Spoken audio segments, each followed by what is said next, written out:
Hello, everyone. This is Bud Ellis. I'd like to welcome you to my new YouTube channel called Crazy About Model Cars.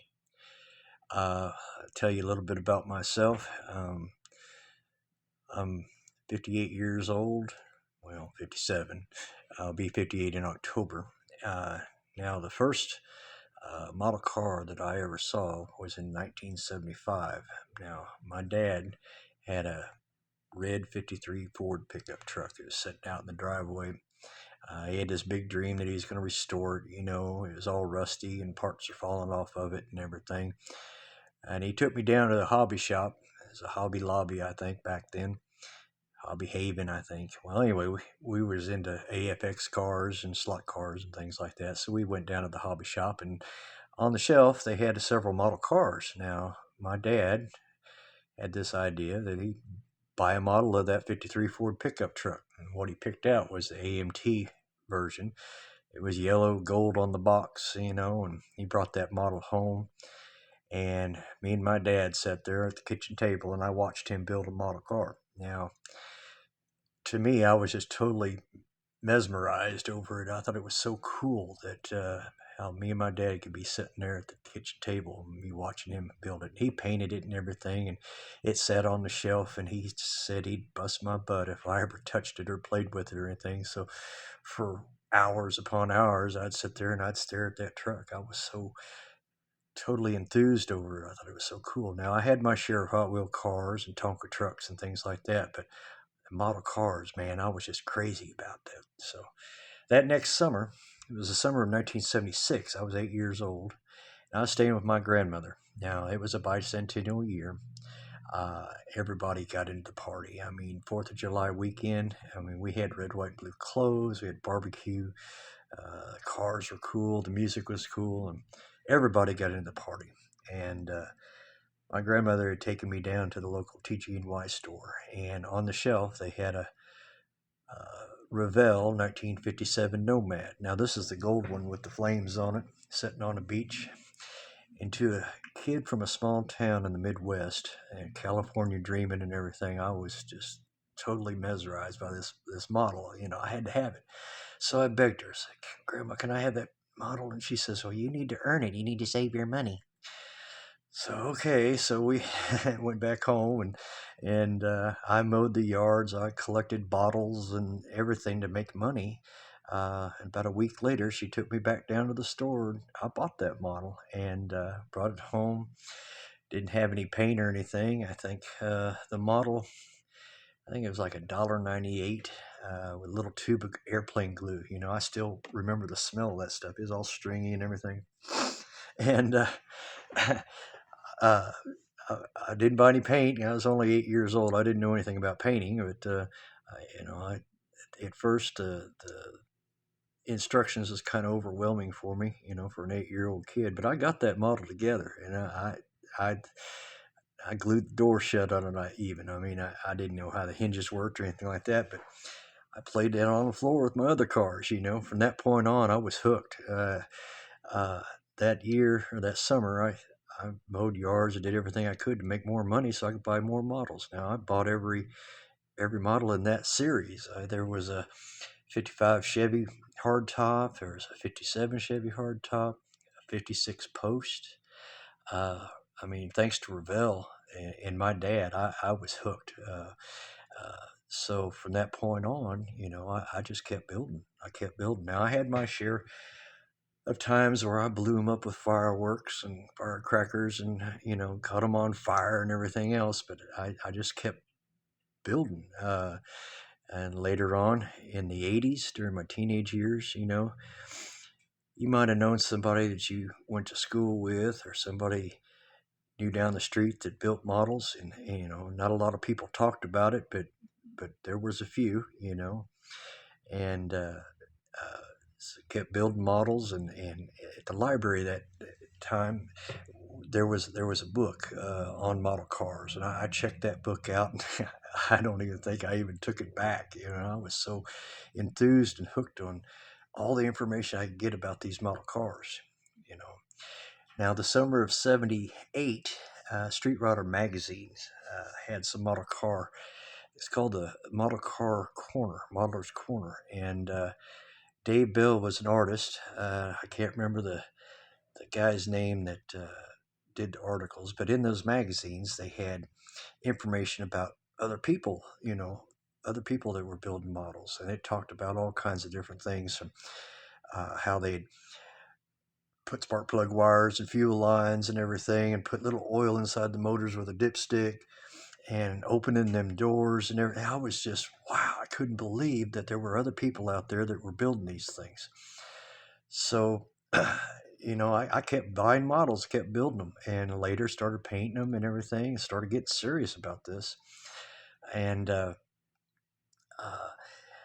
now, I had my share of girlfriends, and I got into bicycles and skateboards and this and that, but, I still kept building. I mean, I kept building models, kept buying models, and throughout the years, I, you know, I think the first model car contest ever entered was a local Walmart had a model car contest, and built a model. It was a Revell 78 Chevy pickup truck with 4-wheel drive. Had a little snowmobile in the back and everything, and built that and spray painted it flat black. Entered it. I got a ribbon. It was an honorable mention. I didn't win the show by any means, but it was the first contest I ever went to.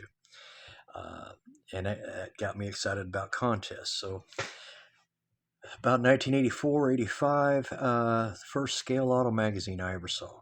On the cover of that magazine, there was a IMSA Camaro, that somebody, I can't remember off the top of my head what the guy's name was, but there was a whole magazine devoted to models, and so every month I kept buying them magazines, and over in a file cabinet over here, from 1984 on, I've got every issue there is. Read them all, wore the pages out of them. I mean, there's just a lot of good information, a lot of good builders, and over the years, through the 80s and the 90s and 2000s and stuff, I mean, went to a lot of contests throughout the Midwest. I live here in Missouri. So from Detroit to Texas, I was Southwest Challenge, all those shows. Um, got to meet Mark Gustafson, Russ Schwinkler, and all the big names that were down there. And these guys were just totally blowing me away. I don't remember what year exactly it was. A Hot Rod magazine had a contest up in Indianapolis. I went up there. As the most models I ever seen in one contest. There was like 1,000 models there. I was like, oh, and everybody was. It wasn't about winning or losing. It was about being part of it. There are a lot of good people. I mean, a lot of good people throughout the years that I've had the opportunity to meet, and every one of those people that I have come in contact with in the model car community have been great people. Now, there's been some people that have passed away recently that I dearly missed. I mean, they were a huge influence on me. I'd give anything to be able to talk with them right now, but I just take uh, the friendships that I have made in my lifetime with this model hobby. I don't take it for granted. I mean, there are so many people out there that are into this, and it's a cult following now. Since the internet has come out, I mean, it's opened our hobby up tremendously. I mean, I've got friends in Australia, I got friends in Japan, great people. I mean, just amazing builders, and it leads into not just in the model car community, but into full size 1-to-1 cars. I've got some classic cars over here, this and that. The model car world has kind of panned over into the full size stuff. I mean, it goes hand in hand, but still, the model cars. I've got close to 2,000 unbuilt cars over there, and close to 500 over here that are built, but I'm still building. I mean, after 49 years, it has been a hobby that has given me a lifetime of joy. So, what I want to try to do with my new channel, Crazy About Model Cars, is to uh, give back to the hobby and to show other people, how neat it really is. I mean, there's so many things to do. There's some aftermarket products online. from resin casting to photo etching, 3D printing. I don't. I see it. I don't claim to know a whole lot about it.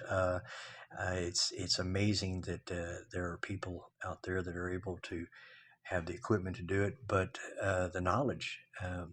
There's no secrets in the hobby, and there's people out here that are willing to share their experiences and their knowledge to help builders like me uh, make things that have never been available to the in mass production.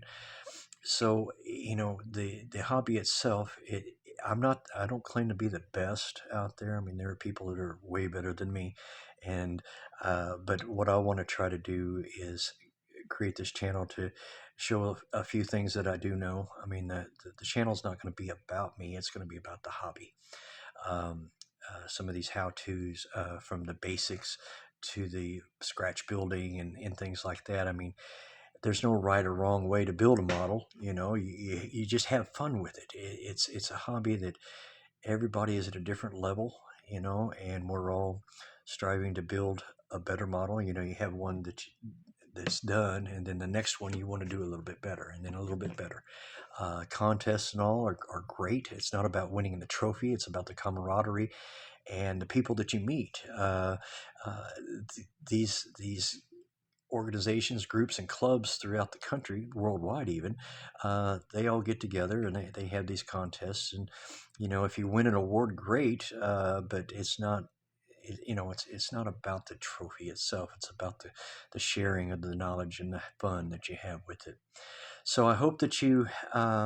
This is a little bit about me. So, but I just hope that you like and subscribe. Look forward to seeing some of the things that I'm going to put on this channel, and some of the people that I'm going to introduce you to.